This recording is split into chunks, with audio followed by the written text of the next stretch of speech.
है कि वो जीरो टॉलरेंस की सरकार चला रही है। और थोड़ा नीचे करो, बताते हुए जो अपराधी हैं उनका मनोबल सरकार और पुलिस से ज्यादा भी बढ़ा हुआ है। शायद इसीलिए कहीं किसान है, कहीं पत्रकार है, कहीं मजदूर है, उनकी दिन दहाड़े हत्या हो रही है। आज सीतापुर जहाँ हम खड़े हैं मोहल्ले में, जहाँ पर हमारे पत्रकार बंधु की हत्या हुई है, इससे ज्यादा और सीमा क्या हो सकती है?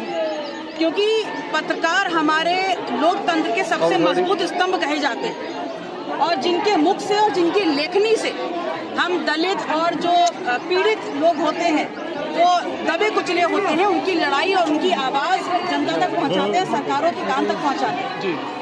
एक जन सूचना अधिकार के एक कार्यकर्ता, एक पत्रकार की अगर दिन दहाड़े हत्या होती है तो निसंदेह प्रशासन को और सरकार को सोचना होगा और जवाब देना होगा कि जीरो टॉलरेंस वाली जो सरकार है उसमें सरकार कहाँ है, लोकतंत्र कहाँ है और नियम कायदे कानून कहाँ है। और अगर मैं कहूँगी कि जंगल राज स्थापित है तो निसंदेह यही कहा जाएगा कि विपक्ष का काम है इस प्रकार की चीजें कहना।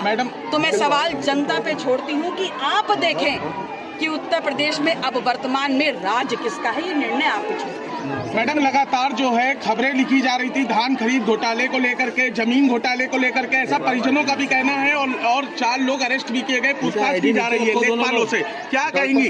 देखिए, मैंने यही कहा कि एक ईमानदार व्यक्ति एक पत्रकार सिर्फ पत्रकार नहीं होता है, वो दबे कुचलों का जो शोषण हो रहा है उसकी मुखर आवाज होता है। तो ये हत्या जो राघवेंद्र वाजपेयी जी की हुई है सिर्फ एक पत्रकार की हत्या नहीं है, बल्कि जन सूचना अधिकार की हत्या है, दलितों, शोषितों, पिछड़ों और जो दबे कुचले लोग हैं उनकी आवाज की हत्या है। तो इसलिए आपके माध्यम से हम मांग करते हैं कि उनकी पत्नी को योग्यता अनुसार नौकरी दी जाए और परिवार को एक मुआवजा दिया जाए, क्योंकि वो अपने परिवार के अकेले कमाने वाले और उनका पोषण करने वाले व्यक्ति थे। मैम, इस मामले को लेकर हाउस में क्या आप जो है पत्रकारों के लिए उठाएंगी? देखिए, वर्तमान परिस्थितियां उत्तर प्रदेश में जो हैं, वो आजकल अपराधियों का मनोबल इतना ऊंचा है कि वो लॉ एंड ऑर्डर की खुलेआम धज्जियां उड़ा रहे हैं, जिसका जीता जागता सबूत जहां आज हम खड़े हैं, आप सबने देखा।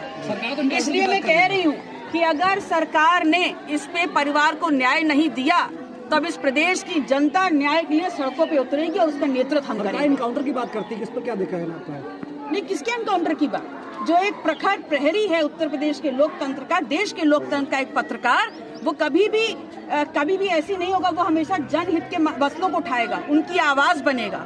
और अगर ऐसी आवाज को दबाया जाएगा तो फिर इस देश में लोकतंत्र कहाँ है, सरकार कहाँ है और कानून कहाँ है। इसलिए मैं चेताना चाहती हूँ आपके माध्यम से कि अगर जनहित के मुद्दों को लेते हुए अगर इस परिवार को न्याय नहीं मिला तो आंदोलन सड़कों पे होगा और सड़क पे उतर के हम सदन में ये बात सीबीआई जांच की मांग कर रहे हैं, क्या कहेंगी इस मामले में? मैं बिल्कुल समर्थन करती हूँ, सीबीआई जांच बिल्कुल समर्थन करती हूँ, क्योंकि लोकतंत्र के जो प्रहरी हैं, जो पत्रकार बंधु हैं, अगर उनके साथ ही घटना होने लगेगी तो इस देश में किसी भी अन्याय के खिलाफ आवाज उठाने वाले लोग सुरक्षित हैं। मैम, सदन में क्या उठाएंगी पत्रकारों को लिए, जो कि ये आज आप जीता जागता उदाहरण देख रही हैं? पत्रकार जगत सीतापुर में नहीं, प्रदेश में बड़ा आहत है कि एक पत्रकार की दिन दहाड़े सरेआम पुलिस आप क्या कर रही है, हत्या हो रही है, देख रही है, 3-3, 4-4 गोलियां चल रही हैं। कि ये जो पत्रकार है ये एक व्यक्ति नहीं है, ये एक समूह नहीं है, बल्कि इस प्रदेश के जो दबे कुचले, जिनका शोषण हो रहा है, उन लोगों की आवाज है। तो अगर उनकी आवाज को दबाया जाएगा तो इस देश में लोकतंत्र स्थापित नहीं है, सरकार स्थापित नहीं है, लॉ एंड ऑर्डर स्थापित नहीं है। इसलिए मैं पूरी पुरजोरी से जब सदन होगा मैं इस बात को उठाऊंगी और ये सुनिश्चित करूंगी कि उससे पहले ही इस परिवार को न्याय मिले।